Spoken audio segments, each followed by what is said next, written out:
entrance to a session from Knowledge Hub by Sri Chaitanya. I am Jay Shri, Senior Foundation Chemistry Faculty. So today we are going to discuss one of the chapter from grade 10 chemistry, which is chemical reactions and equations. Sounds big? Not to worry, I'll make it easy for you. So what is a chemical reaction? What is a chemical equation? Before we get into this, let me talk about what is a chemical change and what is a physical change.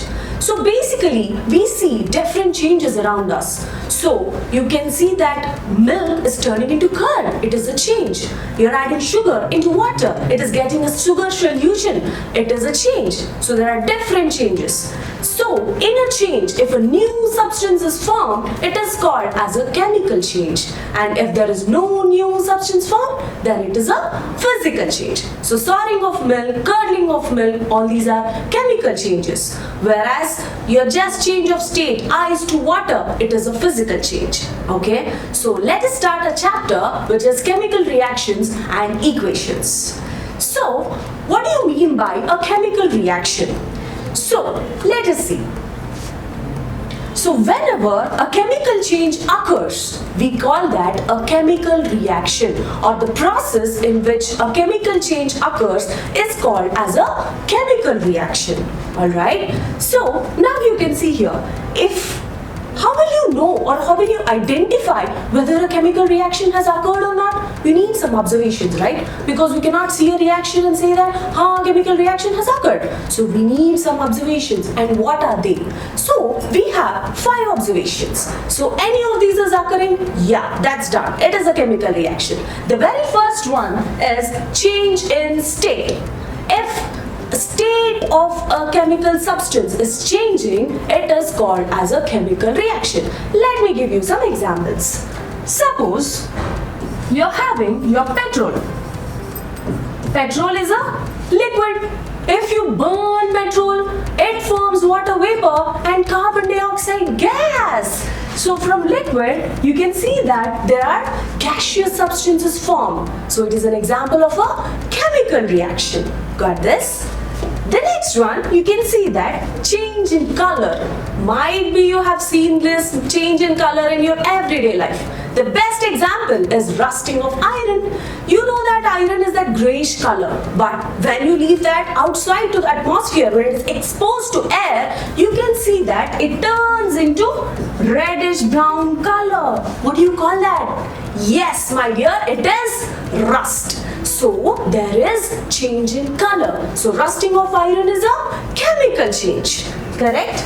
Or next, evolution of gas. In your grade 9, you would have studied the reactions of various metals with acids. One such example I would quote you is, you have your zinc. When it reacts with an acid called sulfuric acid, Zn plus H2SO4, what are the products? Do you remember? Yes, it is metal salt and hydrogen gas. So what is a metal salt? Zn and SO4 will be forming ZnSO4 plus H2. Have you seen here? There is hydrogen gas evolved. So evolution of a gas identifies that it is a chemical reaction. And whenever you're adding zinc granules to sulfuric acid, you can see that the beaker or the vessel in which you're adding becomes warm. That means there is a change in temperature or increase in temperature. That change in temperature identifies the reaction as a chemical reaction. And formation of precipitate. The best example is your AgCl. Whenever AgNO3, silver nitrate, reacts with NaCl, it forms AgCl plus NaNO3. AgCl is a precipitate. What do you call AgCl as? It is silver chloride. So silver chloride is a precipitate. You might ask me, ma'am, what is a precipitate?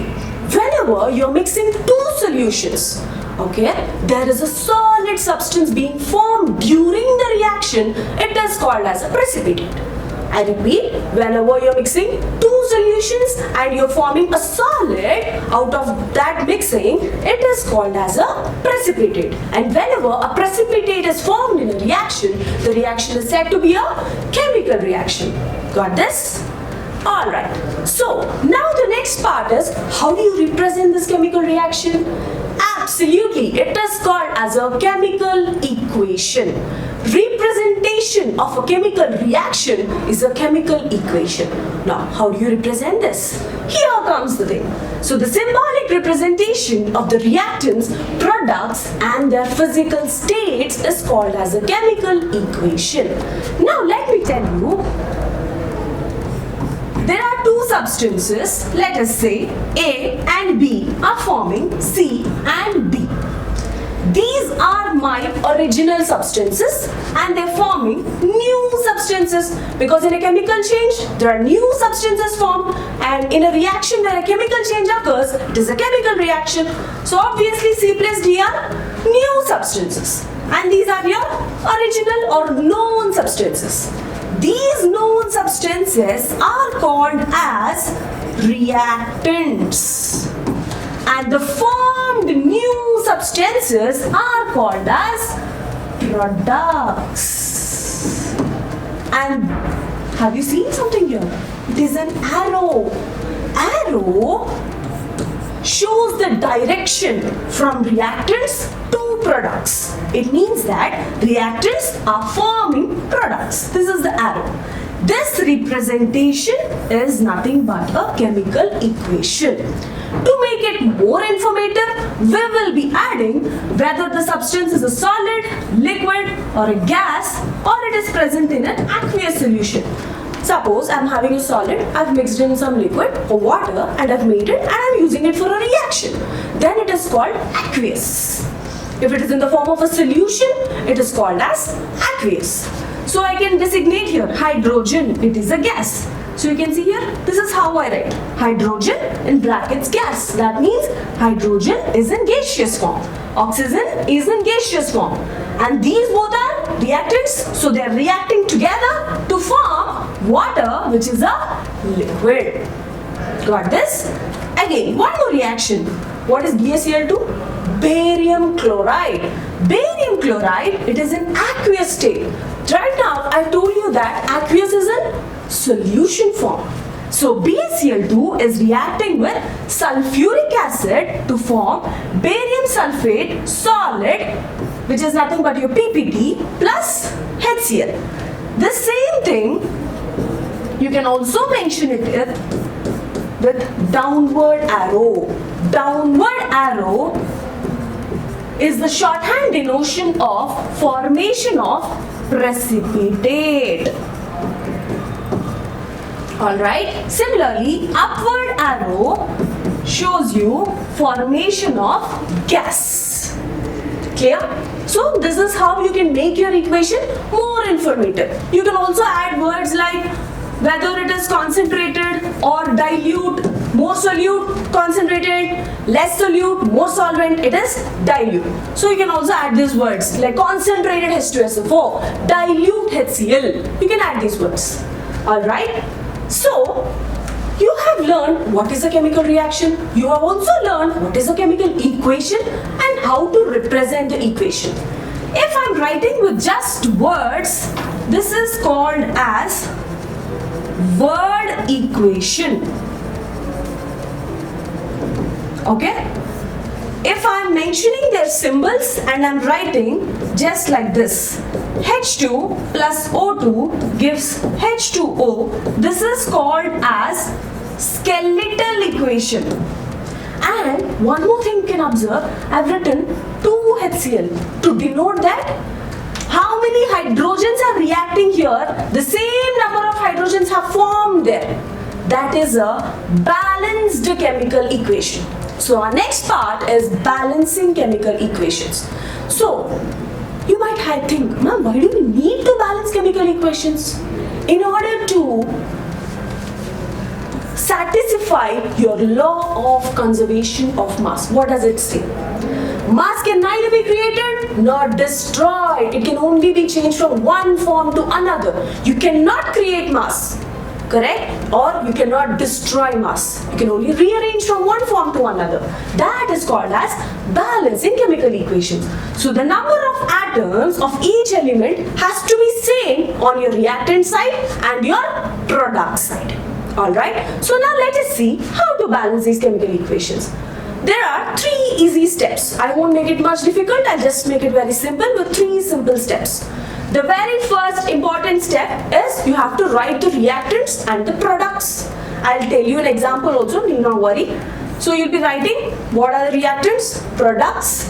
Then you have to balance the maximum number of atoms of that particular atom, and then you need to balance. For example, I'm having a reaction. Iron plus H2O gives Fe3O4 plus H2. Now let us balance this equation. As I told you, first I need to write my reactants and products. So what are there my reactants? Iron, Fe, hydrogen, HO, oxygen. Done. Now, how many atoms are there in the reactant because you need to balance them? How many Fe? 1 Fe. Write the number 1 here. How many hydrogens you are having? 2 hydrogens. 2. How many oxygens? Just 1. 1. Come to the products. How many iron? 3 iron. So it is 3. How many oxygen? Yes, it is 4. You have to write in each designated place. Oxygen, oxygen only. Hydrogen, 2. Now see, 1 iron is reacting to form 3 irons. Is it possible? No. Your law of conservation of mass is not at all being satisfied here. You need to have 3 here. So what to do? I have to multiply this with 3. Remember, whenever I am multiplying the number, it has to come to the coefficient side. You might have studied in your mathematics. This is your coefficient. So I'll multiply whichever number I'm using for multiplying, I'll use the number here. So now you see, I got 3 irons. Products also 3 irons, satisfied. Hydrogens 2, satisfied. Very good. Now oxygens, here it is only 1 and here it is 4. Now what to do? I need to get this as 4. So what will I do? I must multiply this with 4. So I'll keep a number 4 here. Now check. Oxygens have become 4. 4 into 1 oxygen. So 4 into 1 has become 4. Very nice. But when I've added this number 4 in front of H2O, I can see that number of hydrogens also have changed. How many? 4 into 2. So how many hydrogens? 8. So 2 has become 8 now. Now check your things. Iron 3 satisfied, oxygen 4 satisfied, hydrogen is 8 here, and that is 2. So what should I do? This has to become 8. So I have to multiply with what? Absolutely, it is 4. Just add the number 4. So how many? 8. Now check. Ions 3, hydrogens 8, oxygen 4. So this equation is a balanced chemical equation. So number of atoms on the reactant side is equal to the number of atoms on the product side. This is how you have to balance your chemical equation. Clear? But I won't leave you like this. I'll give you some examples for homework. Okay? So here are some examples. So I want you to work on these and balance these chemical equations and bring up your answers in the comment box. Alright? Thank you.